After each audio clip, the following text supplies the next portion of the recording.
Sahabat Rema yang terkasih, hari ini tanggal 12 Mei, renungan akan saya ambil dari Kisah Para Rasul, bab 3, ayat 13 sampai dengan ayat 25.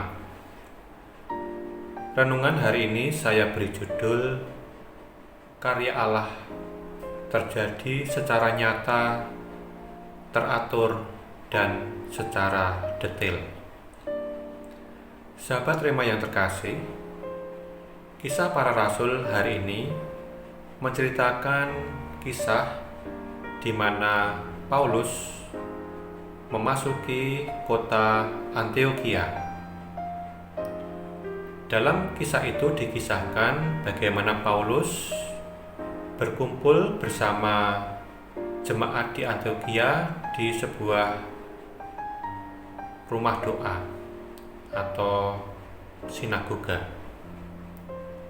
Di situ mereka berkumpul, berdoa, dan memuji Tuhan.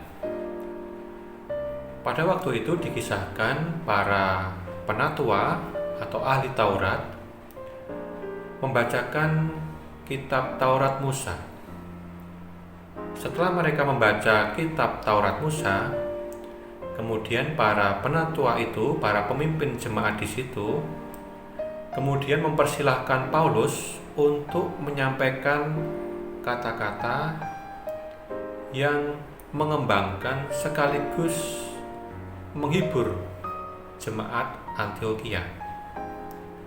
Kemudian apa yang terjadi? Paulus kemudian menjelaskan, mengungkapkan kepada mereka kisah, kata-kata yang menghibur dan meneguhkan mereka. Kisah itu adalah karya Allah yang terjadi sepanjang sejarah umat Israel.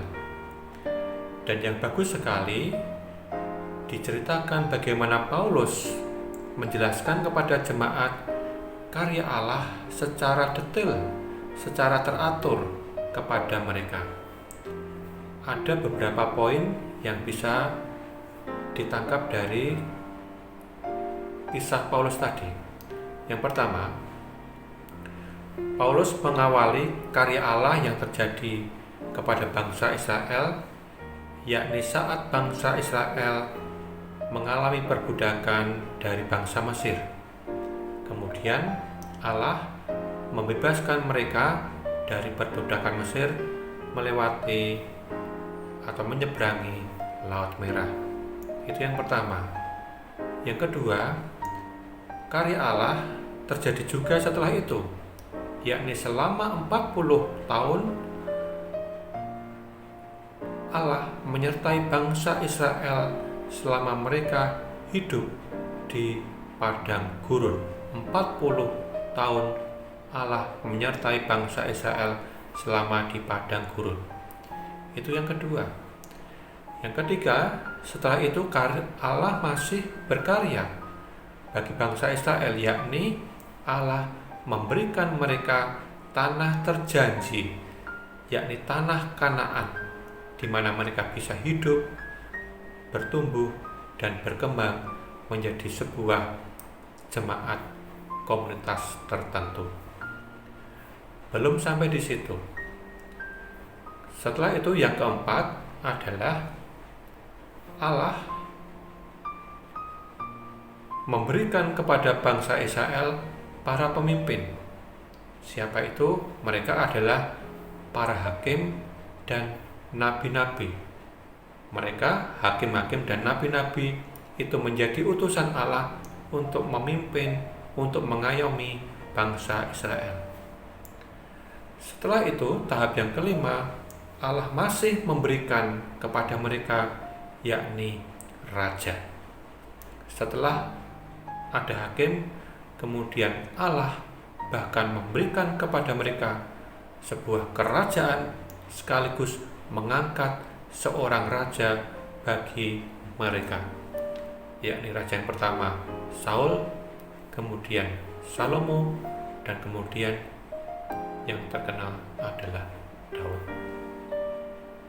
Dan akhirnya karya Allah sampai kepada peristiwa yakni Yesus putra Daud.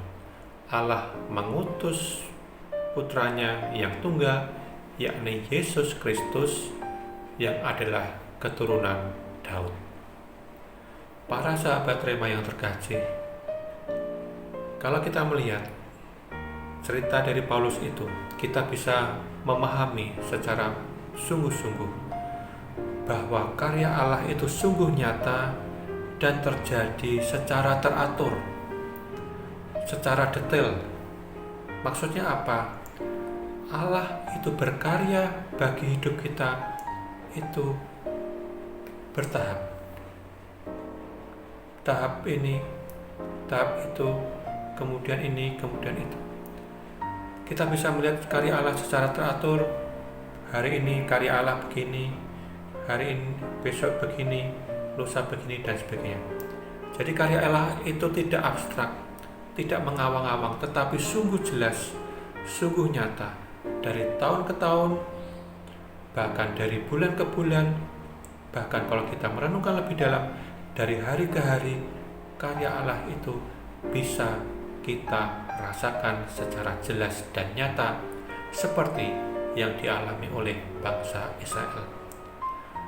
Maka dari sini kita diajak untuk bersyukur bahwa Allah selalu hadir dalam hidup kita secara teratur, secara detail, hari demi hari, bulan demi bulan, tahun demi tahun. Bahkan dalam peristiwa yang sulit pun, atau yang biasa kita sebut dengan istilah peristiwa desolasi, yakni peristiwa sulit, peristiwa kekeringan, peristiwa kesulitan, Allah tetap berkarya.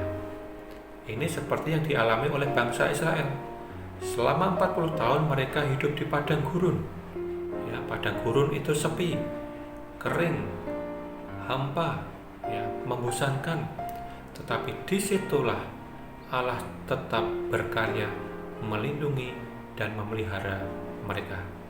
Bagi kita pun Allah juga tetap berkarya, baik ketika kita mengalami sukacita, tetapi ketika kita juga mengalami kesulitan ataupun tantangan. Syukur kepada Allah bahwa Allah selalu menyertai kita tahap demi tahap dalam kehidupan kita masing-masing. Mari kita mohon berkat Tuhan. Semoga saudara sekalian selalu dibimbing dan dilindungi oleh berkat Allah yang Maha Kuasa, Bapa dan Putra dan Roh Kudus. Amin. Keluarga Kudus Nazaret, doakanlah kami.